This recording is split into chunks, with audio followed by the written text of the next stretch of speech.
We begin in the nation's capital, where President Bola Tinubu has accepted the invitation to meet the United States President on the sidelines of the UN General Assembly.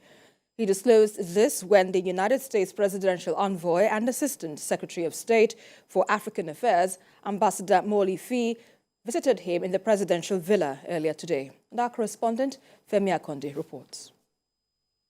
This meeting was not just about inviting President Bola Tinubu to meet U.S. President Joe Biden at the sidelines of the United Nations General Assembly. It was also about deepening bilateral ties and strengthening relations that dates back to many decades ago. President Bola Tinubu advised the visiting U.S. presidential envoy to ensure that U.S. policy is intentionally collaborative with independent African democracies at a time when they are under assault by anti-democratic forces within and outside of the continent. The president also pointed out that the American-backed development finance and multilateral institutions, which were designed to support war-torn Europe after World War II, requires swift and comprehensive reform to meet the developmental requirements of younger democracies in Africa, which operate in authoritarian, crowded environments, such that the legitimate yearnings of Africans would no longer be manipulated to serve the narrow aims of self-seeking demagogues through unconstitutional takeovers of power. Nigeria's Minister of Foreign Affairs summarizes what was discussed at the high-powered bilateral meeting.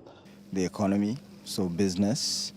We're looking at, of course, security concerns. That's the elephant in the room. You know, what's happening in our region, what's happening in Niger, and, other things. The return to democracy and normalcy is paramount. The security concerns in the region also very important. Both sides are pleased. Of course, we're going to UNGA, so there will be sideline meetings there also to continue along the same lines. President Tinubu told his visitor that the crisis in Niger Republic would not deter him from concluding his economic reform program successfully for the benefit of Nigerians, and assured that he will only advance the interests of the Nigerian state in the way ECOWAS handles the regional standoff. The U.S. presidential envoy pledged support for the position of ECOWAS and emphasized the high regard the U.S. administration has for the leadership of the chairman of the ECOWAS Authority of Heads of State and Government,